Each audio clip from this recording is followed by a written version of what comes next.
Satish Shah Boston से देश प्रदेश में आपका स्वागत है।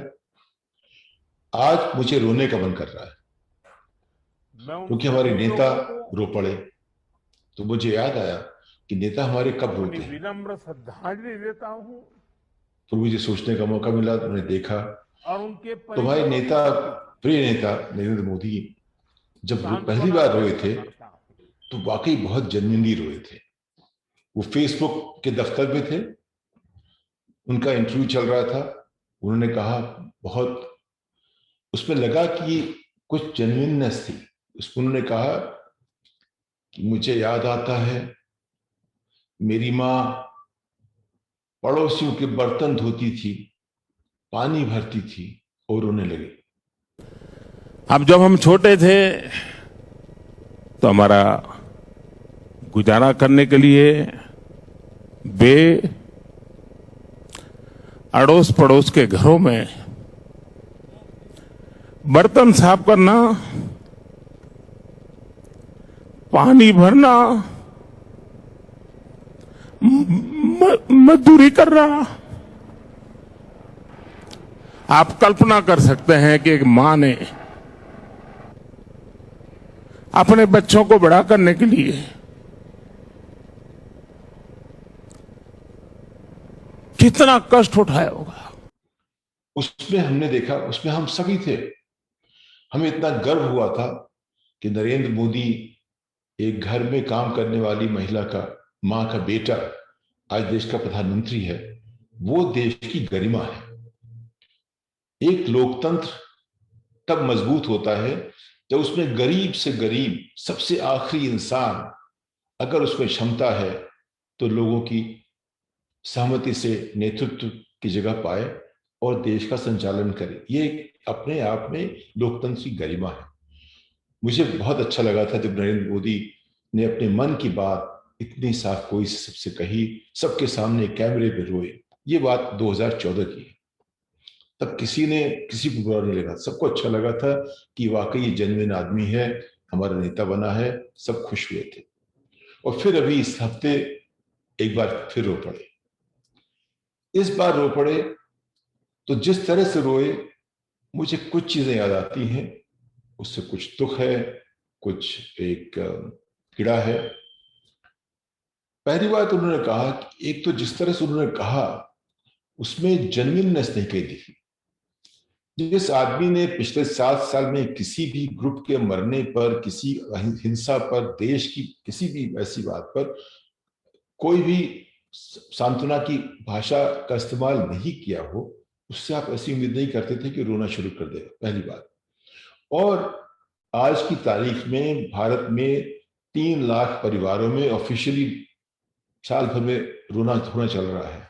3 लाख लोगों के सरकारी आंकड़ों के मुताबिक परिजन, प्रिय, सब इस लड़ाई से हार चुके हैं कोरोना के वायरस के सामने। और गैर सरकारी आंकड़ों को देखें तो करीब उनकी तादाद 20 से 50 लाख के बीच में है।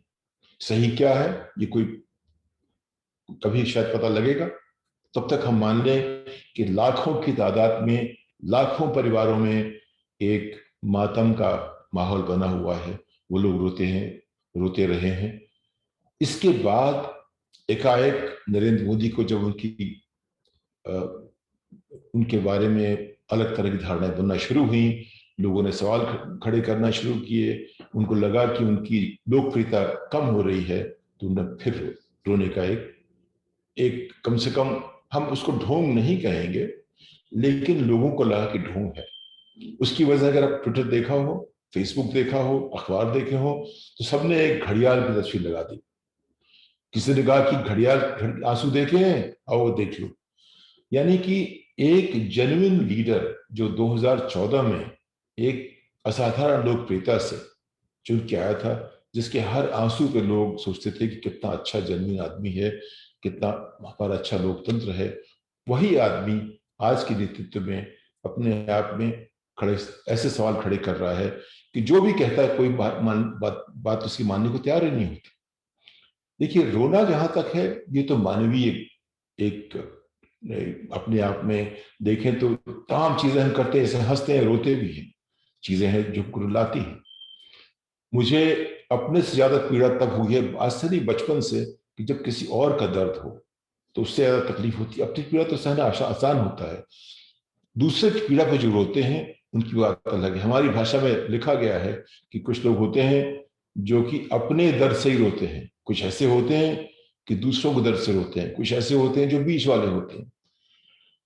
नेता जो होता है, जो जो समाज का दर्द समझे, वो नेता होता है। जो आखिरी समाज के सबसे कमजोर व्यक्ति का दर्द समझे, वो नेता होता है। जो सबसे कमजोर व्यक्ति का दर्द समझे, वो जीसस क्राइस्ट बन जाता है, जो 2000 साल उसके बाद हम उसकी पूजा करते हैं लोग। आज दुनिया में 1/3 से ज्यादा लोग जीसस क्राइस्ट को मानते हैं। वो जो गरीबों का दर्द समझने की बात है, वो नेतृत्व की सबसे बड़ी पहचान है। गांधी जी समझते थे। मुझे याद है जब बचपन में बड़ा हुआ था, जब 5-6 साल का था, तो लोगों ने कहा कि नेहरू जी शायद एक ही बार रोए थे। इस तरह की कहानियां नेताओं के बारे में बन जाती हैं। कब? जो लता मंगेशकर ने एक गाना गाया था, कौन सा, ऐ मेरे वतन के लोगों। तो देखा कौन कौन नेता ऐसे जरूर रोए। जॉर्ज वाशिंगटन भी रोए थे। कब रोए थे? जब वो जीत के आए और जीतने के बाद उनको राष्ट्रपति बना दिया गया, तमाम लोगों ने बना दिया, घोषित कर दिया कि राष्ट्रपति बन गए, तो उनकी आंखों में आंसू आ गए।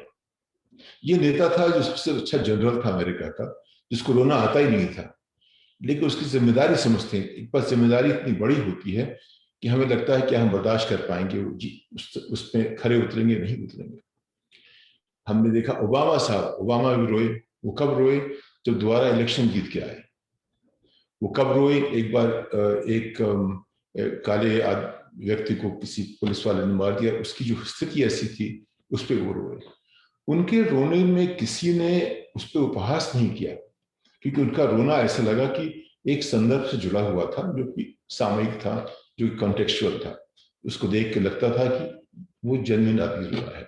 लेकिन जब पुतिन रोए तो क्या हुआ? क्या किसी ने उनकी बात समझी, मानी? क्या किसी को लगा कि पुतिन साहब जेन्युइन है? शायद नहीं। अब अगर देखें, चर्चिल भी रोए थे, रूजवेल्ट भी रोए थे। तो रोना एक ये कहिए कि मानवीय एक गुण है। हम जैसे हंसते हैं, रोते हैं, लेकिन उस रोने का अर्थ क्या है? आज की तारीख में, आज जो पिछले 1.25 साल से जो माहौल बना हुआ है, उस पर जो तमाम सवाल लगे हैं, खड़े हुए हैं, वो इस वक्त इसको लेकर के खड़े हुए हैं कि नरेंद्र मोदी ने कुंभ मेला 1 साल पहले क्यों शुरू किया? नरेंद्र मोदी ने बंगाल में इस तरह से प्रचार क्यों किया? इतने लोग क्यों बुलाया? जो इलेक्शन हो रहे थे, ये मौका था ये सोचते हैं कैसे हम डिजिटल इलेक्शन कर सकते हैं, जिससे लोग 6 फुट की दूरी पे मास्क पहन के कायदे से जाएं।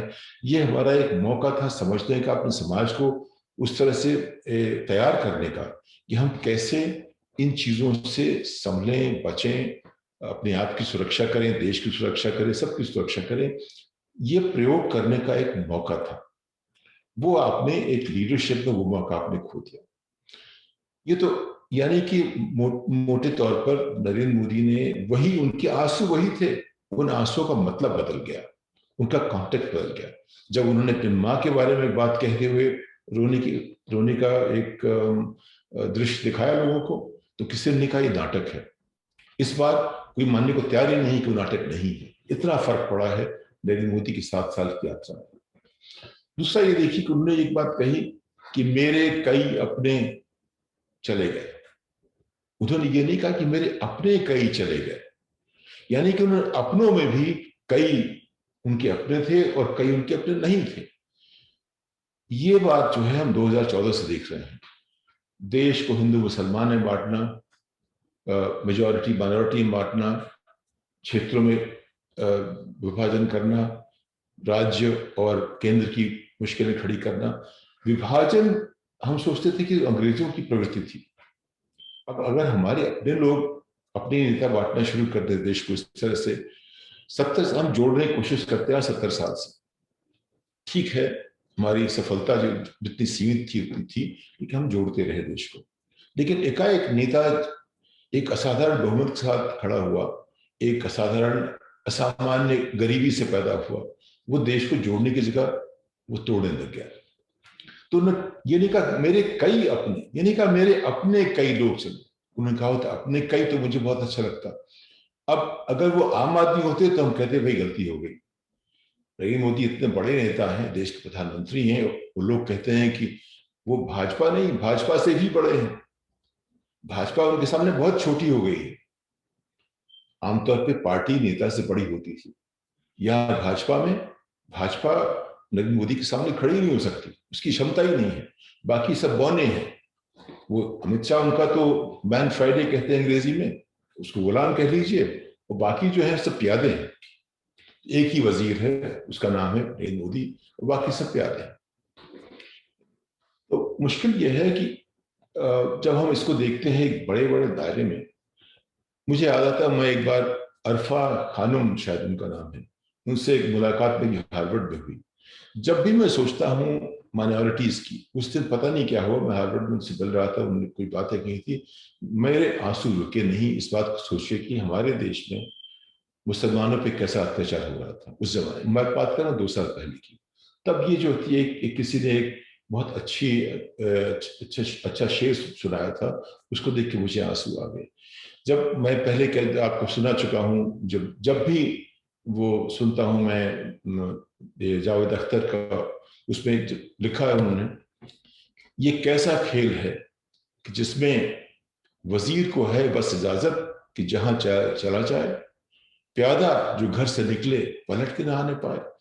जब भी मेरे साथ जावेद अख्तर ने जब मौका मिला, उन्होंने कहा मेरे आंसू तो उस पर रुकते नहीं है, क्योंकि देश लोकतंत्र वो होता है जहां हर व्यक्ति की गरिमा हो, हर व्यक्ति का अधिकार हो, हर व्यक्ति का सम्मान हो, गरीब से गरीब के सम्मान हो, और किसी को हम प्यादा और वजीर कर बांट के न देखें।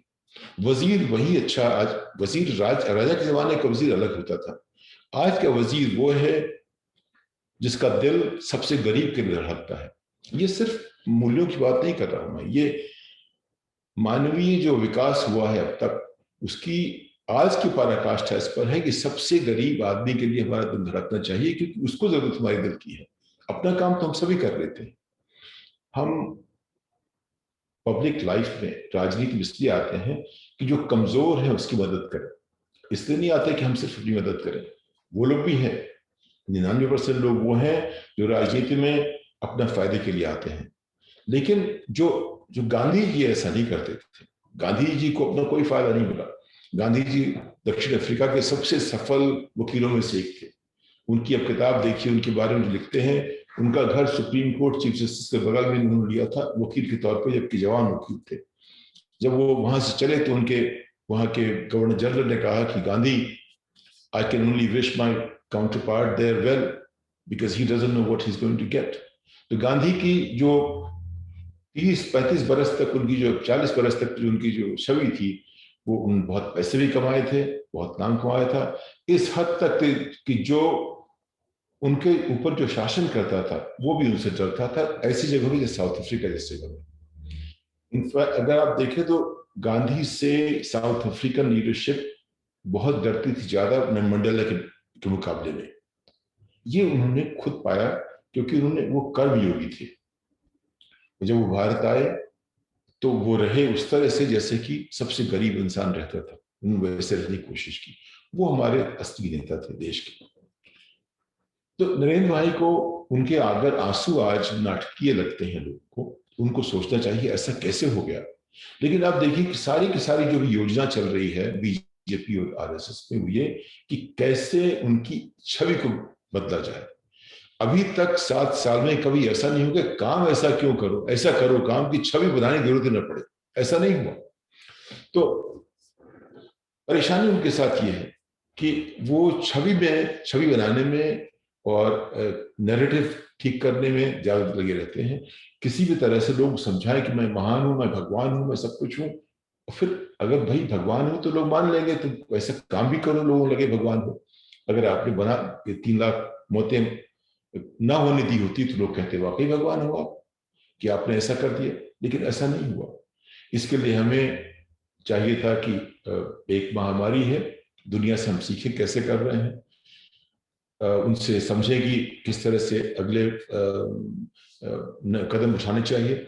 अमेरिका ने पिछले 40 बरस में कम से कम 5 महामारियों के साथ लड़ाई की है और हमेशा सफल रहा है।